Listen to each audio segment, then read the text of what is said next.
when I walk into a room now, you gotta demand stuff sometimes. Like, you can't let people walk all over you because they will take advantage of you. So it's gotten to the point where now I've worked with some people and they kind of get nervous when I'm in the room now because they're like, oh, your accolades are like up here. I want to make sure that I'm matching, I'm delivering what you expect. So back then it was kind of like, oh, I'm just like a new model. I'm like so young and like a little baby. So people can like take advantage of you. And it got to a point where I wasn't getting photos back or I wasn't like getting respected. But now those same people look at me and they're like, oh my gosh, you done glowed up. Like, you're everywhere now. I'm like, yeah, you didn't. Hello, my kings and queens. It's Jamar Nizel of the Let's Get Real podcast. Today, we got a special guest. We got my good friend, Nautica, a.k.a. Nautica Bugatti. And I've known her for a good while now. I want to say about 5 to 6 years. We met just strictly just through the IG randomly. I kind of want to look up that very first message. I'm going to look it up. The very first message that I ever sent her. Because this one's just back in the day. You just DM models like, yo, let's do a photo shoot. And we linked up. We did a photo shoot. And after that, she became one of my best models to work with. Then not even being a model, she became like production assistants, working on the behind the scenes of the sets. Then after that, she became the model the casting director, getting girls for me when I got lazy. And now she's an artist. She's like multifaceted. She's doing a bunch of things in her life. And we're going to get to know her today. I'm going to get to know her even a little bit better because I know her on a professional tip, but we're going to get to know her on a more of a personal tip. So, hey, how you doing today, Nadia? I'm good. How are you? I'm doing great. You looking great. Thank you. Thank you for having me and inviting me here. Thank you for being on the show. I love this space. I appreciate, Nautica, you've been with us for a minute, man. So you shot in the house, so shot in the crib in the hood. This is top tier Went right up now. to Bethesda, to a little small studio in Bethesda. And now we're here in Alexandria, Virginia, at Studio Space DMV. Make sure you guys check us out. We're on Peer Space. Got to plug that in real quick. And we've been bumping and grinding. I love the fact that like all my friends are still like moving up. Definitely. Even if it's slowly, like we all doing different things and we constantly trying to new things in our creative fields. I agree. So it's like we're just gonna jump right into the show. Okay, I'm gonna jump into the first icebreaker. Okay. So, the first icebreaker question is: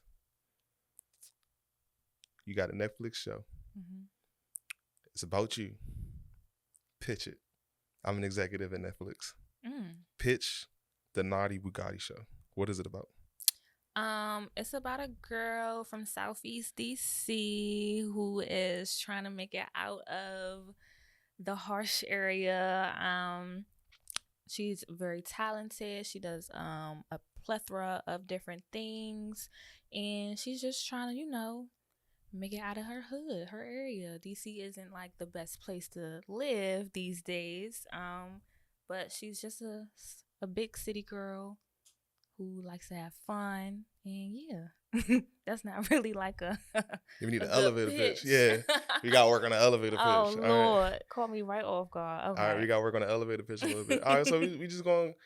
So all right, so you from Southeast? Yes. What part of Southeast DC? Around Alabama Avenue, 41st, 40th Street, like Fort Davis area. Fort Davis, okay. I used to work at Fort Davis Recreation Center. Yeah, that used to be my rec that I went to like every day. It's funny because I was born in DC, of course, but I lived uptown till about 7. I really could have sworn you was. I didn't know you was from Southeast. I thought you was from uptown. Yeah, a lot of people would be like, you don't look like you from Southeast, but I lived uptown till I was about 7 years old, and then I lived in Southeast majority of my life since then. So that's why I usually just say like I'm from Southeast because that's where I was majority of my childhood.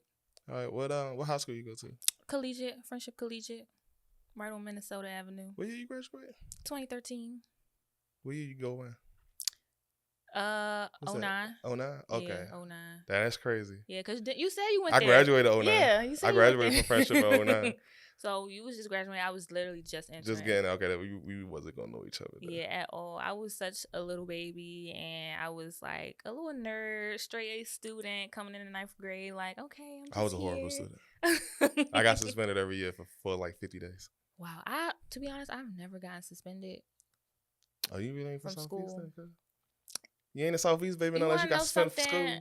So now it's fine. No, honestly, I don't think I really had the same experience growing up in DC as a lot of other people. Like, Like, I hear a lot of stories, especially like just hearing you speak of how like you got jumped and stuff. Like, I've never had those type of experiences with people or like my neighborhood. Like, even though of course like every little neighborhood has like its rough patches, but me growing up as a child, like I was always outside, I was always playing, I was always around my friends, like doing kid stuff. So maybe that's I mean, why. you also a lady too. I think it's different for. Hold on, somebody's hitting my phone up crazy. I don't know why. I think it's different for a lady though. You know, like I'm a man. So like off camera, we was talking about how growing up, like I got robbed a couple of times, but I always got jumped when I was getting robbed. Like Yellow House carryout. Yeah. I got jumped right in front of that carryout. Oh my And it gosh. was always about. It was like 6 guys and like 2 girls. Girls had even jumped in it Oh my at the point. That was like a gosh. whole story. I was like, I lost my best friend that day because he was in a carryout while I was outside fighting. Like he like it was like a whole thing. That's a Wow. story for another day though. So I got robbed right outside that carryout. It was like I had a lot of things happen to me growing up. I think that's just as a boy growing up in DC. It must be because, well, no, even some females, they be telling me But like those their like wild ratchet females. You stories ain't and stuff. that. You ain't not. Yeah, You that's ain't ratchet. Those like so. fight. Those like those girls that jump me. Like those. Yeah. They was from what's the hood over there? It's not 20. Is it 21st or 31st? Which cycle is you from? 37th. 37. It might have been from 37. Yeah, 37 I is think it around might have been from there. 37. Because there's some hood over there off Bennett Road. They came Mm-hmm. over there. They was looking for. I knew they wanted to fight. It was like a whole setup. Oh my Like the whole story. Like I gosh. was in the curry out at the desk, ordering. We was waiting for our food. We had some girls in there. It was 2 girls, and I was with my friend. We was in there ordering food, and just like we was like I want to say it was 9. It was 10th grade, so I had to been like 14. And this like 9-year-old came up and bumped me up at the desk. Like he literally just bumped me. And I was like, yo, cuz chill. And as soon as I said, yo, cuz chill, like all the dudes came in the curry. I was like, yo, what you say to my cousin? You trying to fight?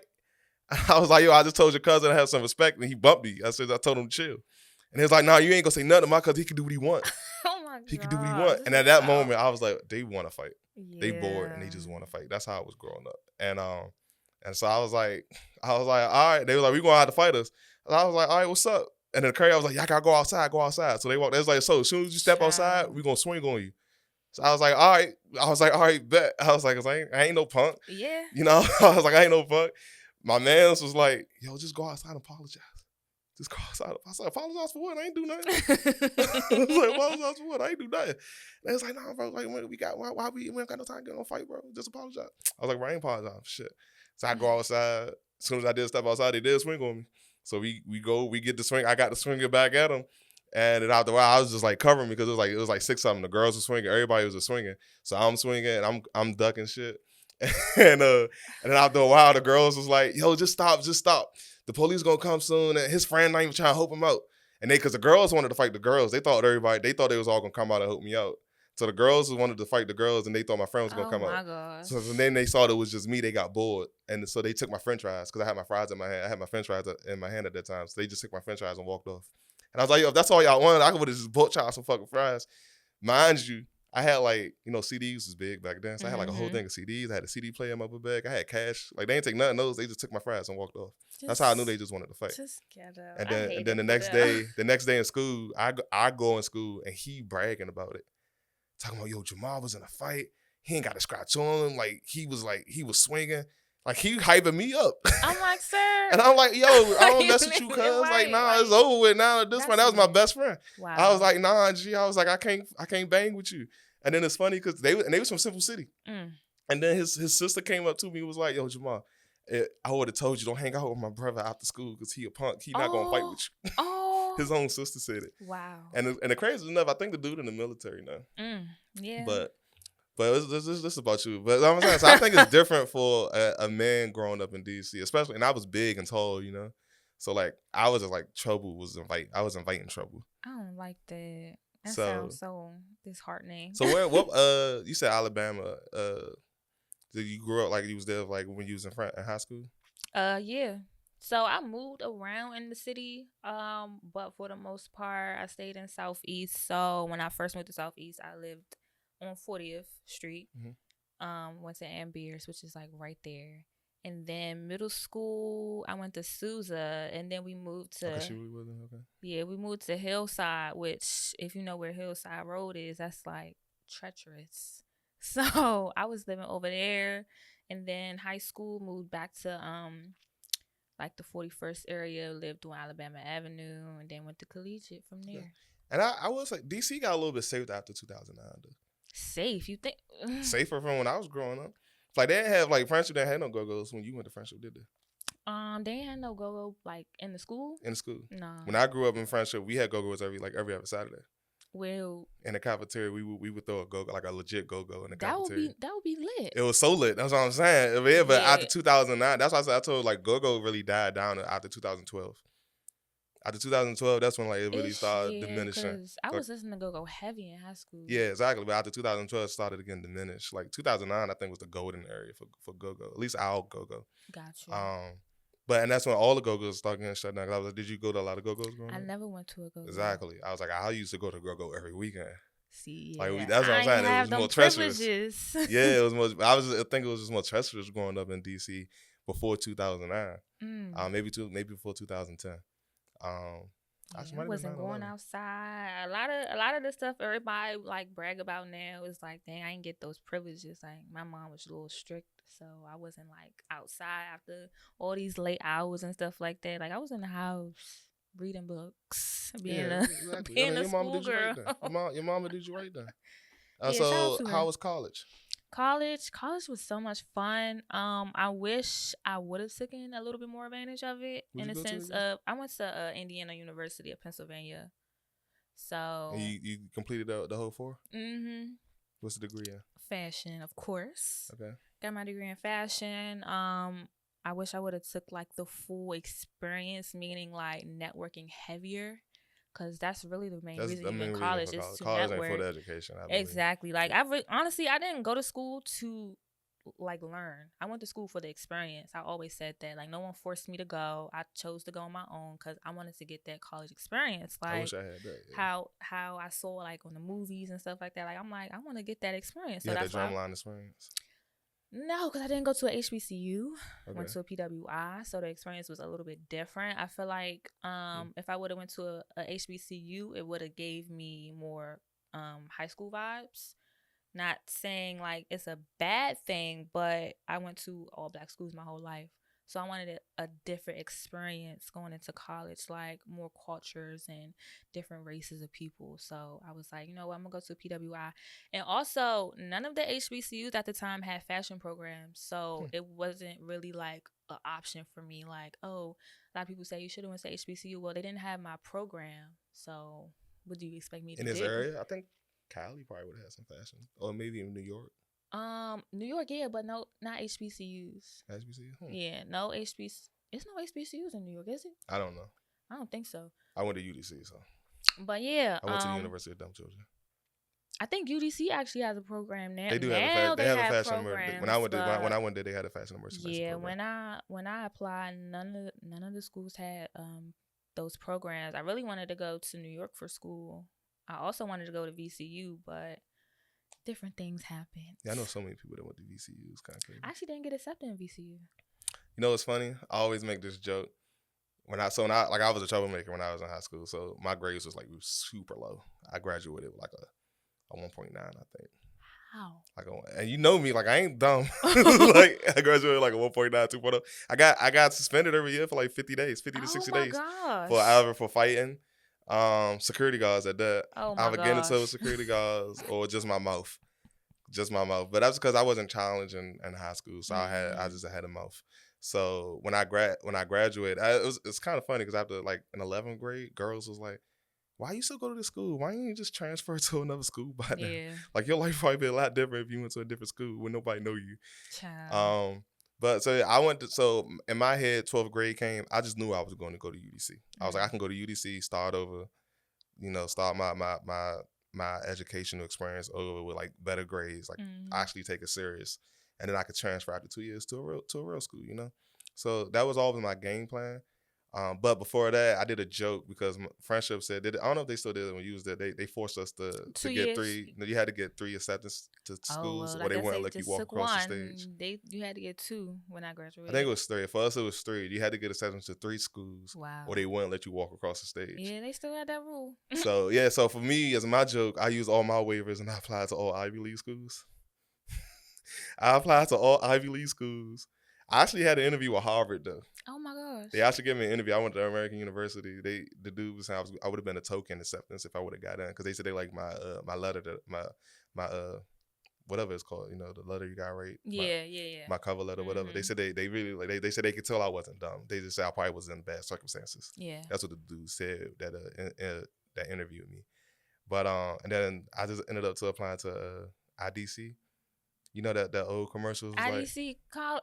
IDC ICDC college. yeah. Oh my gosh. I applied because I knew they was gonna give me an acceptance Oh letter. my gosh. I applied to that, and then another little fake school just like that, just to please them. They was so mad. They was like, "Well, you're not taking this serious at all." I was like, "I am. I already know what I'm doing though." But yeah, as you said, UDC was just like 13th grade. It was like it was just going to high school all over again. And I still, dang, I'm the only one that didn't put my phone around. I couldn't take it serious though. So you went to PWI and fashion burns that. So what was your first job out of college? Out of college, my first job, I went right into my field. I went straight to right after college, I was working at Nordstrom, so I was in school. You was working at Nordstrom. So when I came home from break, I'll go to work at Nordstrom's, and then after I graduated, my manager that was at the full line of Nordstrom's, he had started working at Nordstrom Rack. So automatically I said, "Hey, I'm home. Like, yeah, what's up?" He said, "I'll bring you on to Nordstrom Rack with me." Worst job I ever had ever. Like, it's completely different from the full line Nordstroms, like at Tyson's and stuff. Mm-hmm. And full rack is like department store, like Marshalls or something like that. So it was completely trash. But a couple months went by and I applied for a visual position at Macy's, and like straight out of school, like I went right into my field, started doing visual merchandising. What was the pay like? It was low at the time. It was 2017, so I think the minimum wage then was like $13 ish. It was like $13. So I was getting, I think, 16, and I was at Tyson's. Well, that's not too bad. At what age? 21. 16. I guess that's not too bad. No, I mean I was still at home with my mom. Yeah. I ain't have too many bills. I just had my cell phone bill at the time, and then I had ended up still working at Nordstrom Rack. So I was working at Nordstrom Rack and Macy's on the low. Don't tell them because conflict of interest. But I had 2 full-time jobs. So I was really busting my ass, like working like crazy. I didn't really have much going on. So I was just like, I mean, of course I was going outside partying and stuff, like fresh out of college. Like I was outside all the time, but was working my jobs. And then it got to the point where I'm like, okay, I got all this money now. Like, okay. I got my own car because I was going to Tyson's on Metro. You already know that's a lot. So I got my own car, and yeah, stop being a big girl. So how did you start feeding your soul creatively? I think I've always done that. I've always been like a creative person. Since probably like 4th grade. Yeah. So I mean, like, since when you was working those 2 jobs.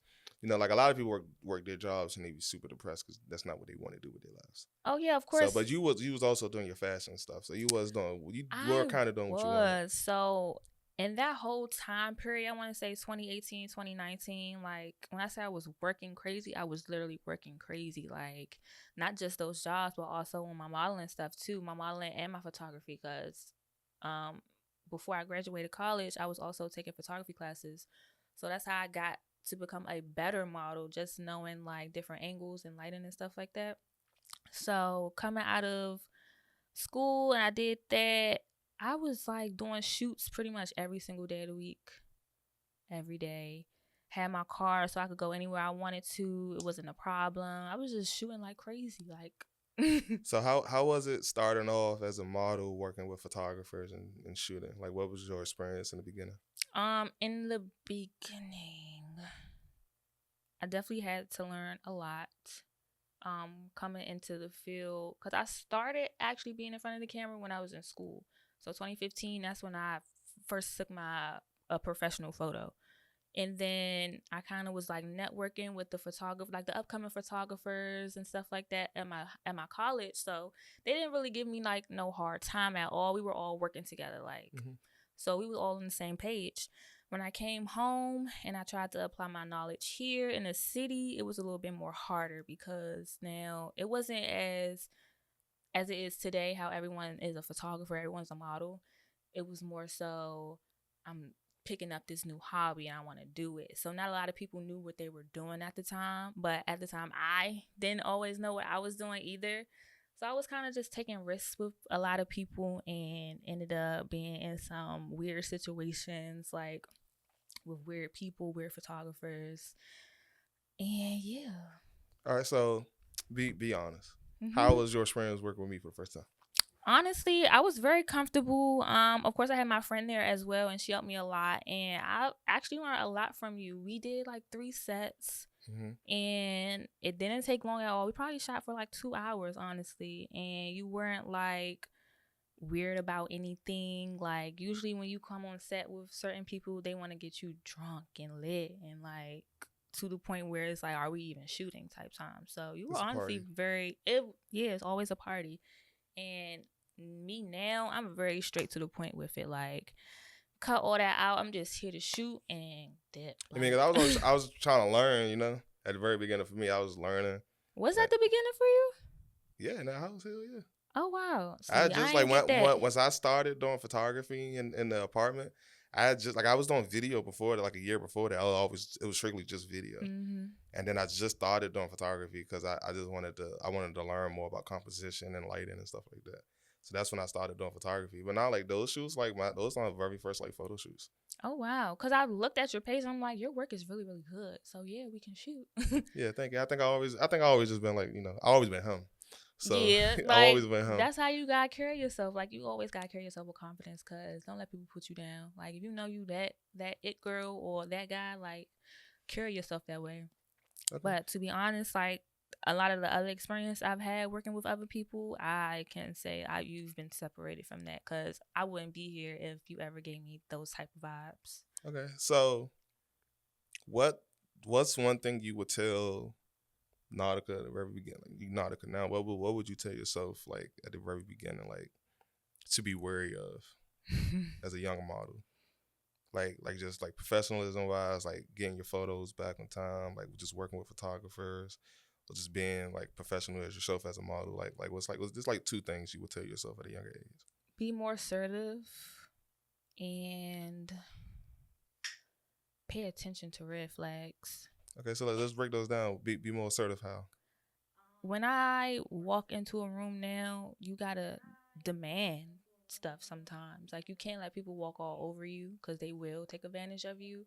So it's gotten to the point where now I've worked with some people and they kind of get nervous when I'm in the room now because they're like, oh, your accolades are like up here. I want to make sure that I'm matching, I'm delivering what you expect. So back then it was kind of like, oh, I'm just like a new model. I'm like so young and like a little baby. So people can like take advantage of you. And it got to a point where I wasn't getting photos back or I wasn't like getting respected. But now those same people look at me and they're like, oh my gosh, you done glowed up. Like you're everywhere now. I'm like, yeah, you didn't. Let's talk about the credits. Yeah. Yeah, you didn't. Let's talk about the credits real Yeah. quick. Let's list some credits. What's some publications? I know you got like the New Balance. Isn't it the New Balance or Shoe City? Downtown Locker Room. Downtown Locker Room. Mm-hmm. You got your Downtown Locker Room. How many stores you in? All of them. I think they have like over 250. Yeah, you got posters of them. Like, Mm-hmm. how was that photo shoot?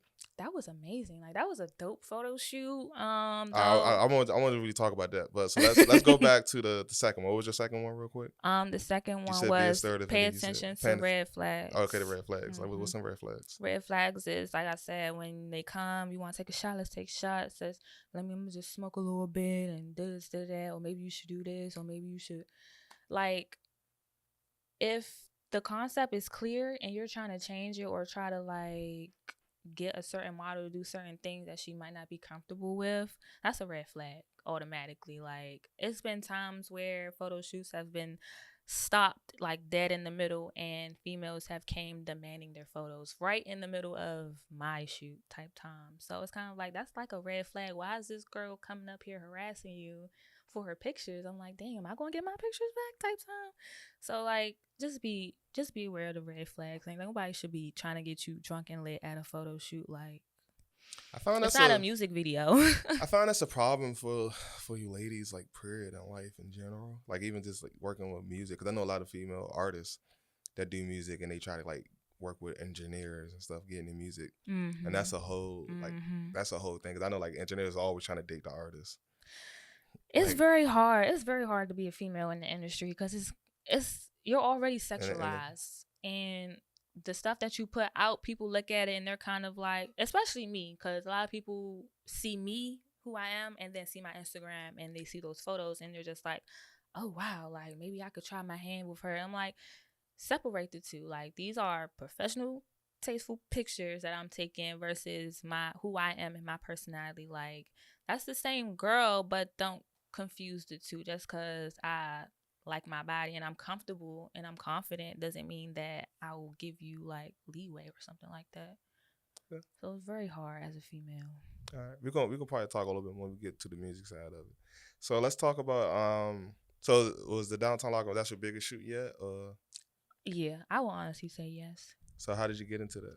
Like how did that come about? It's so funny because I was actually reached out to be a part of it. So By the shout out photographer or to producer? shout out to Lana Ray. She's actually like a model coordinator. She's a modeling agent, and she does a lot of bookings in the city, especially Baltimore. And I can't remember how I got connected with her, but she had literally text me one day, and looking at the number, I'm like, I don't know what this is, but she said, "Hey, it's Lana Ray. Did you want to be a part of like the downtown locker room shoot? That's X, Y, and Z dates." I was like, yes, like sign me up. So she sent my information to them, and it got down to like a selection process. So I wasn't sure if I was going to get selected or not, but I ended up getting selected. It was me and another young lady, and I think 4 male models, and yeah, that's literally how I got into it. I just got reached out to. So why do and you think you got selected? Like what do you know the criteria for the selection? I have no clue who even selected me, the criteria. I was just blessed that I got picked. I don't even know how So many did you have people. to like show up and do like a casting? No. Or it was just like just rounds of them going through your photos? I have no clue what it was. It probably took a course of 2 weeks, maybe. Okay. She texted me the first time, and then she texted me again and was like, you've been selected at the, like, it was like another process. Like, you've been one of the models that's been selected. If they end up picking you for like the final process, then I'll let you know when the shoot is, the type time. So she ended up texting me a second time and said that I got picked. And yeah, I was just hopeful, just praying that I got it, and I did. Okay. All right. So that's pretty cool. So what are your goals for modeling going forward? Honestly, I want to be signed to an agency. A lot of people don't really recommend it, but I feel like once you get signed to like a big agency, you're doing runway shows like every season, probably once a month even. Like, I want to get to the point where I'm doing New York Fashion Week, Milan So do you think you Fashion need Week. to move to in order to accomplish Yes, I'm definitely thinking of moving as well. that? So to where? I'm not sure yet. I haven't really. You got Miami, Atlanta, New York, or Cali? I like Miami. And it is a cool area. It's kind of expensive, but it's a cool area for modeling. I do get a lot of gigs coming out of Miami. A lot of music artists are in Miami as well, and it's kind of close to Atlanta, so that'd be easy travel. I haven't been to Atlanta as an adult yet, so I do want to go and see like the vibe, the experience. I heard it's like the new Black Hollywood, so I definitely want to feel the vibe there. And it's also inexpensive. However, pay wise, I'm not sure if it's equaling up to what I'm getting here in DC. So we're gonna have to look at that. I've looked in New York. I have mad family in New York, so it wouldn't really be a problem for me to go to New York. However, it's very fast paced for me being like in the city, just for a day, it's like, wow, where did the time go? So it's very fast paced. You really got to be ready for the New York lifestyle.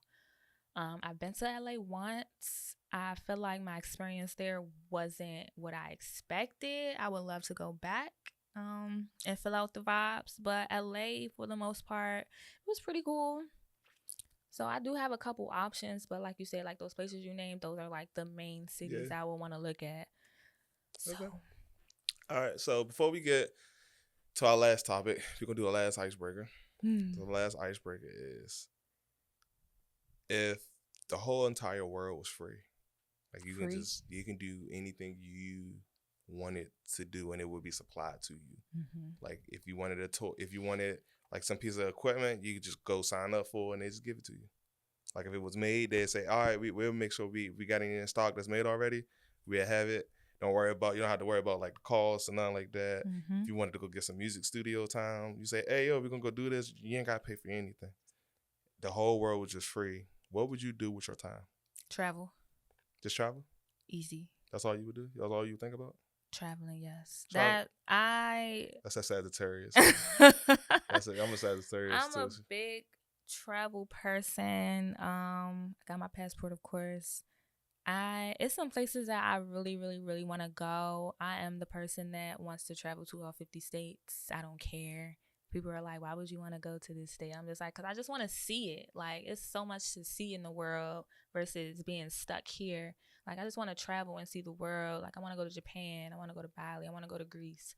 So if the entire world was free and I could do anything I want, I would get on the plane every day. Like, that's easy. Okay, I like that. All right, so Naughty Bugatti. First of all, how'd you come up with that name? That's funny. So, the name came about probably when I was in high school, and my boyfriend at the time had said it randomly, like Naughty Bugatti, because they rhyme, obviously, and a lot of people. I had a whole bunch of nicknames in high school. Like I had Naughty by Nature, Naughty Nautica, like just a whole bunch of names. But he just said it one day and it always stuck in my head. I don't know why. But when I got to doing music, I was like, I wonder what my artist name would be. And at first people were like, Tsunami or something like that. Cause I also have a brand called Pink Tsunami. And even in college, people were calling me Tsunami because that was my Twitter name at the time. So people will always refer to me as Tsunami.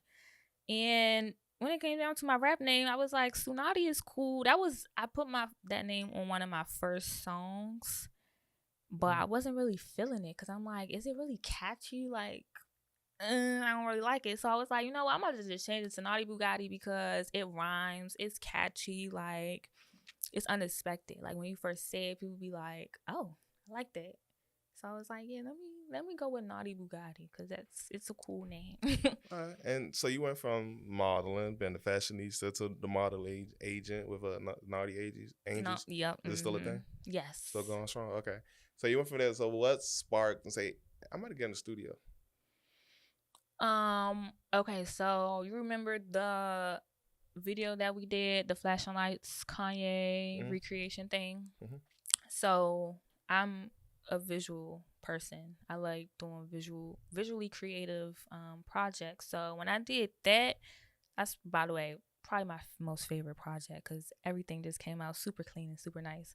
But when I did that and I posted it on YouTube, it was getting taken down because of copyrights. Yeah, because of the song. So remember I had a conversation with you going back. I was like, how can I change up the song? Like, so I had to really go into what was it? To edit the song or whatever. GarageBand or something? Yeah, something like that. I had to and just change his vocals. Yeah, but you can slow it down. And slowed it down and chopped it up. And then I was able to post and I was like, this is just doing too much. Like artists put their music out for us to listen to and like record ourselves with it, but once we create something and post it, it's a problem. Like so it kept getting taken down on YouTube. Until or was you trying to monetize it? No. It's just, I guess, when it comes to the bigger people, yeah, they don't play like Kanye West, Beyonce, Like, Drake. Like what they am I muted. They either will gaining? mute it or just take it down. It was kind of like, what would I gain from it? Like, I recreated what your vision essentially and turned it into my own. So I wasn't really trying to gain anything from it. I just wanted to put it out there type time. So I did what I had to do, and I was like, you know what? I'm not about to keep doing this because I don't want to have to keep having them take my videos down. I might as well make my own music and have my own visuals, because that's essentially what I wanted to do, make visuals. And that's really why I got into the music industry, is so I can make my own visuals. Okay, so how's the music going? Is people loving it? How's the streams? Are you on Spotify? I am. I'm on all platforms. To be honest, I need to do better at marketing, just as a whole aspect, as a brand. I need to do better at marketing. So, but honestly, it's doing pretty good. It's doing better than I expected. But You have your music on Instagram? I do. So like when they can type in Naughty Bugatti and it pops They up. could type it on Instagram. I got my lyrics up there, so it's really like professional and everything like that. I just need to do better at. Because I read somewhere that like if they use your song on IG, that counts as a stream. Oh, so you I didn't know that. Yeah, I read that somewhere. That's why I told a lot of artists. That's I'm a double check it and write in the comment section if it's true or not. But I remember reading it. Because I was telling the artist like, yo, make sure that you put all your lyrics on whatever distribution that you're using. Make sure you got your lyrics up there, so that they can link it to IG, so people can play your music on IG, because then that counts as a stream. Oh wow! Because they playing it essentially. If you think about it, they playing it. Yeah, that is true. And so make sure you definitely got that. So what are your goals when it comes to music? Like I said, just want to do visuals. Okay. Yeah, I just want to make music videos, dope music videos. So you want to get signed as a model? You want to get signed as an artist? Or is it not about being signed for the music? I kind of feel like I've taken like my modeling knowledge and put it towards my music. So it's kind of like a transition, but I'm still modeling, of course. So it's kind of like a seamless transition. Taking what I know and the people that I know from modeling and meeting new people and old people still with the music. So honestly, modeling, that's my first baby. That's my passion. That's something I'll never stop doing. So definitely want to get signed to modeling. However, if something happens with the music first, I'm not going to be upset about that. Okay. So. Okay. All right. So yeah. So I think we're gonna go ahead and wrap the show up for today. Okay. Definitely got to get you back on the show. I'm thinking about doing like a round table sometimes, like having a group of people. So I probably had like, that would be dope. Yeah, have you come in like maybe a group of models, and that might be actually interesting. That would be have dope. A group, models different types of models talking about the modeling industry and in DC. Yeah, because we all trying to come up as a community.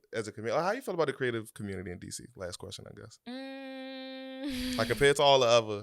Because, like, I tell people all the time, like, making money, I say, yo, corporate all the way in D.C. That's how you can make the real bank. I definitely agree with you corporate. on that. But I'm like, I know we coming up, because it's a lot of great artists from D.C. It is. Like, not even, like, just, like, music, just, like, actors and models, comedians. It's a lot of famous people from D.C.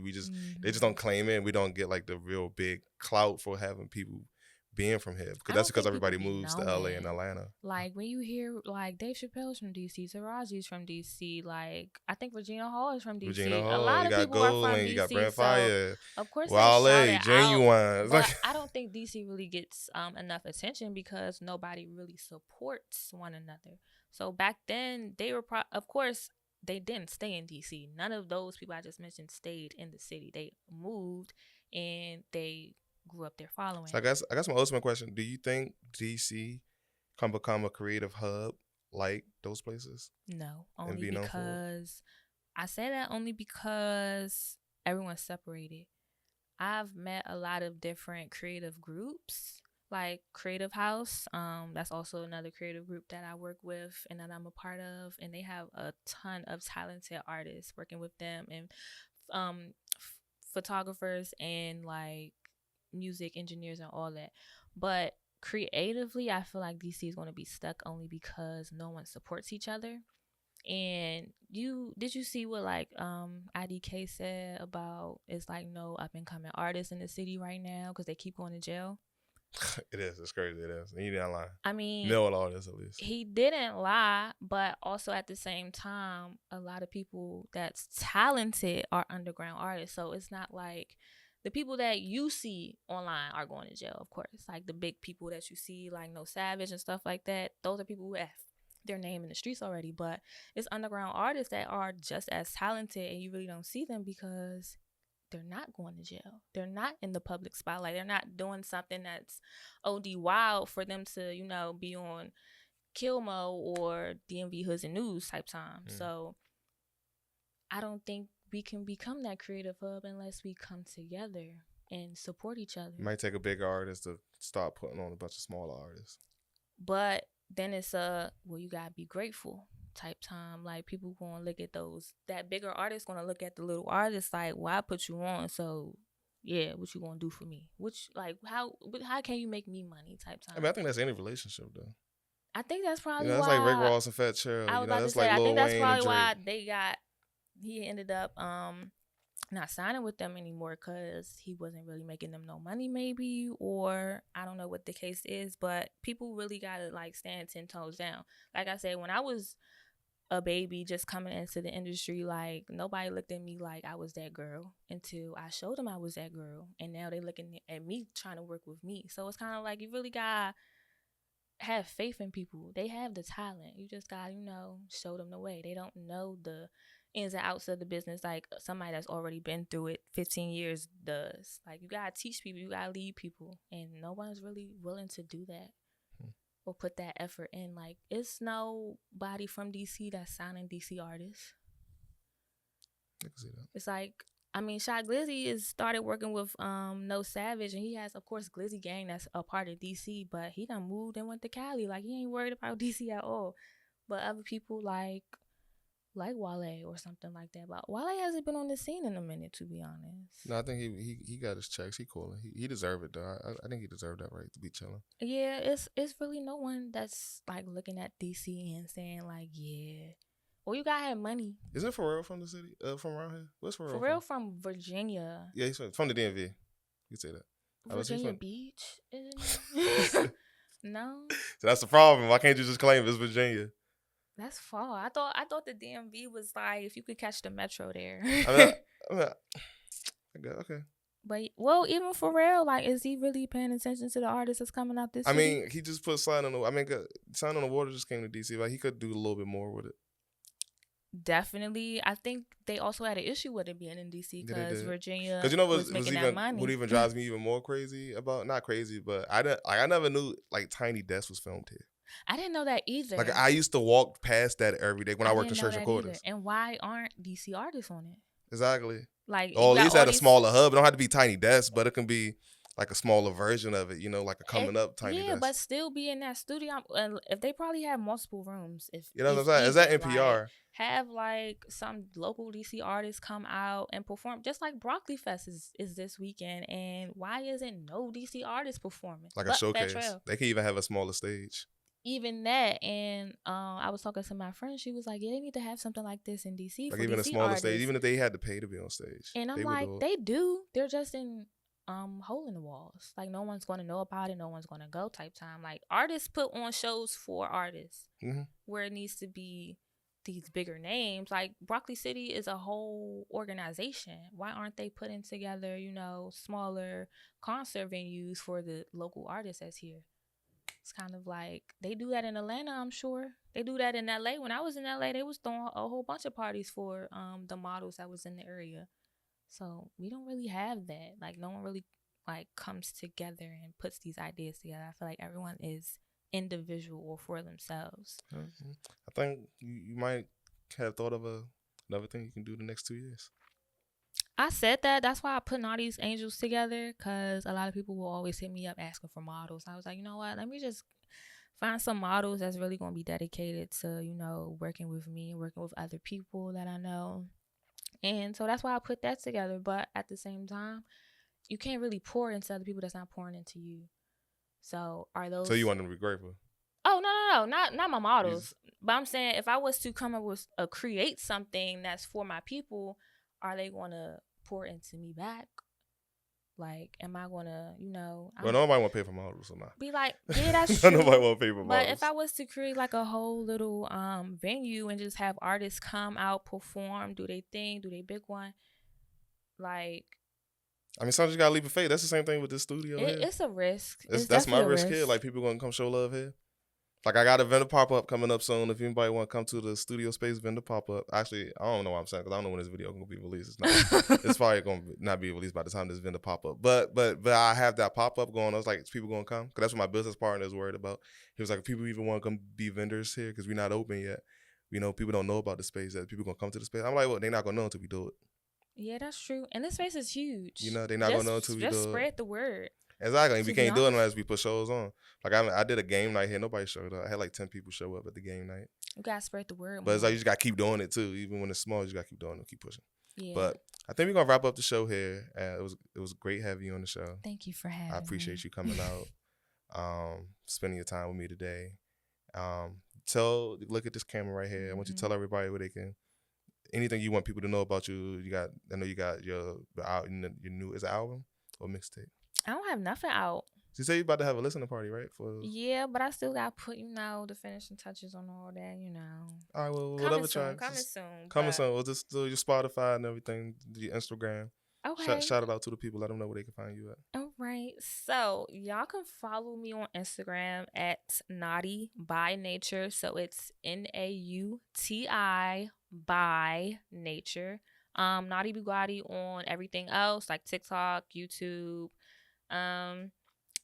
All my music is on all platforms. Only got a couple songs out right now, but we getting there. I also do makeup. I'm also a stylist. I'm also a bartender. And I'm a creative director as well. So I not only just do I work on projects for myself, I also help other inspiring artists and models create projects for themselves. And yeah, I'm just a multi-talented working woman. All right. So that's the end of the show, everybody. We're going to check you guys to the next episode of Let's Get Real Podcast. Make sure you guys follow us on all the major platforms, on Spotify, if you're watching us on YouTube, on IG. And let's just start a community and start chatting it up. Write us in the comment section. If you got questions for Naughty, if you got questions for me, Jamar Denzel, let's get to it. But we're going to see you all guys in the next episode. All right. Peace.